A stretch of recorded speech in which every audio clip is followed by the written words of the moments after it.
पास चलते हैं। नीरज जी, एक सवाल ये है, ये बड़ा कह सकते हैं बहुत गंभीर सवाल है, पता नहीं मुझे करना चाहिए कि नहीं करना चाहिए, मेरे अधिकार क्षेत्र में है कि नहीं।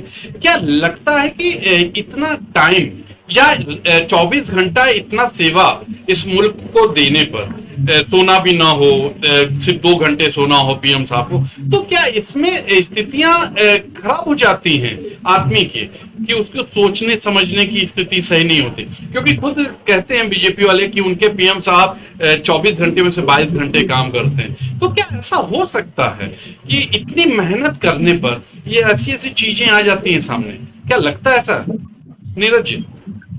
देखिए तुषार जी, ये तो चूंकि जो आदमी ऐसा करता होगा वही जाने, इसके बारे में मैं ज्यादा कुछ नहीं जानता हूँ और ना मैं कहना भी नहीं चाह रहा हूँ।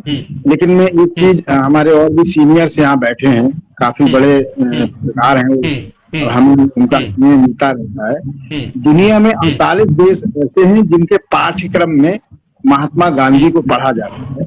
और एक जानकारी और ये है कि संयुक्त राष्ट्र संघ के अध्यक्ष रहे थे बान की मून, उन्होंने ये कहा था कि युवाओं को, यूथ को और विद्यार्थियों को महात्मा गांधी के बारे में जरूर पढ़ना चाहिए। तो उन्होंने ये बात कही, तो जब विदेश के लोग हमारी धरती पे जन्मे महात्मा गांधी के बारे में ऐसी बात कर रहे हैं, तो निश्चित रूप से वो राष्ट्रपिता का दर्जा जिनको प्राप्त है, मुझे लगता है कि उनके अलावा न देश में कोई राष्ट्रपिता हुआ है न होगा। जैसे कई लोग अभी कह रहे थे कि देश में ऐसे प्रधानमंत्री हुए हैं न होंगे, तो देश, एक दौर था कि किसी ने कहा कि इंदिरा गांधी अब नहीं रही देश में, तो देश कैसे चलेगा? देश आज तक चल रहा है। इस देश को चलाने वाले हम और आप हैं, जनता इस देश की चला रही, किसी देश का प्रधानमंत्री किसी देश को नहीं चलाता। दूसरी बड़ी बात, इराक के पूर्व राष्ट्रपति सद्दाम हुसैन ने एक बहुत अच्छी बात कही थी कि इस्लाम जो है लोगों को जोड़ता है, उसी तरह गांधी जी ने लोगों को जोड़ने का काम किया है। उनका दर्जा इस्लाम से भी ऊपर बताया सद्दाम हुसैन जैसे व्यक्ति ने, जो अपने आप में तानाशाह कहे जाते थे। तो इतने बड़ी बड़ी हस्तियां जिसके बारे में अच्छाई कह रही हो, 110 मूर्तियां जो लगी हो और 84 देशों में, और उसमें भी 7 मूर्तियां अकेले अमेरिका में लगी हुई, सबसे ज्यादा। नीरज जी, मेरा आपसे सवाल है, अभी याद आ गया।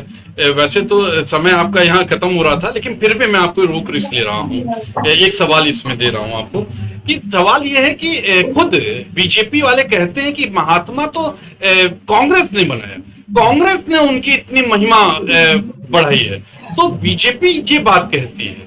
आपको क्या लगता है? आपने जैसे कहा कि वो महात्मा थे, इतनी जगह पढ़ाया जाता है, वो जैसे थे वैसे कोई नहीं, तो बीजेपी का सीधे आरोप ये आता है कि ये तो कांग्रेस के पूरा प्रोपेगेंडा था, ये ऐसे तो वो थे नहीं। क्या बोलेंगे? नहीं, बेसिकली इसमें है क्या कि गांधी जी जब बैरिस्टर की पढ़ाई पढ़ने विदेश साउथ अफ्रीका गए और वहां उन्होंने देखा, और वहां से जब लौट के आए, महात्मा बनने का जो सिलसिला ये हुआ कि जब उन्होंने देश का, हमारे अपने देश का दौरा किया और उन्होंने देखा कि बहुत सारे लोग भूखे हैं, बहुत से लोग परेशान हैं, तो उन्होंने एक महिला को देखा तो उसको अपने आधी धोती फाड़ के उसको दे दी।